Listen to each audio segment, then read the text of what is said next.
మీరు కూడా romantic mood లోనే ఉండండి. వద్దని ఎవరన్నారు? నేను వసంత అదే మూడ్ లో ఉంటాం.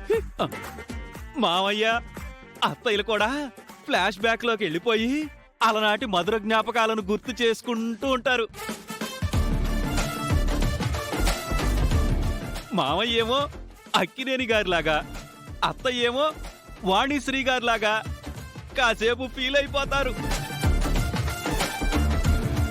బాగుంటుంది, చాలా చాలా బాగుంటుంది. ఏం వసంత? నీ బొంద బాగుంటుంది. ఎప్పుడేం మాట్లాడాలో కూడా తెలియదు నీకు. పాత సామా అబ్బా చచ్చాన్రో. అక్క పాత సామాన్లు అంటే ఏదో అరవబోయాడంటక్క. ఆ, ఆ, ఆ, ఆ, అది అది అది పాత సాంగ్స్ అనబోయి ఆగిపోయాడు అంతే.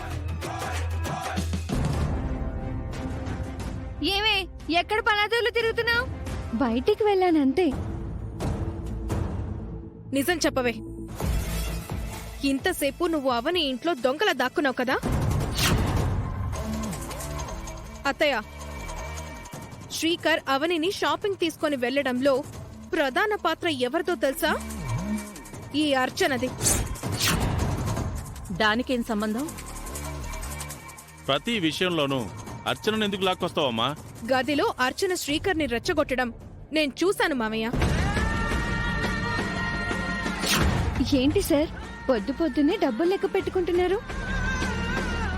నేను సంపాదించిన డబ్బమ్మా, మొదటి నెల జీతం అనుకో.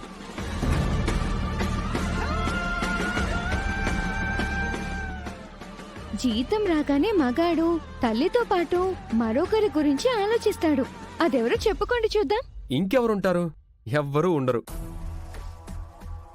అవని గారికి జీతం రాగానే మీకోసం ఏం తీసుకొచ్చారు? ఇప్పుడు మీకు జీతం వచ్చింది కాబట్టి మీరు కూడా ఏదైనా కొని పెడితే చెల్లుకి చెల్లైపోతుంది.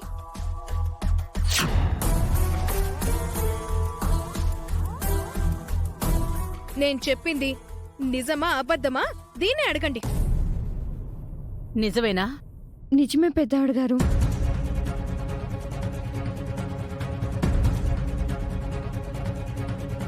ఇంటి విషయాలు నీకెందుకు? శ్రీకర్ని అలా ఎందుకు పంపించావు? నీకేం అవసరం? వాళ్ళిద్దరి మధ్య నువ్వెందుకు మధ్యవర్తిత్వం నడిపిస్తున్నావే?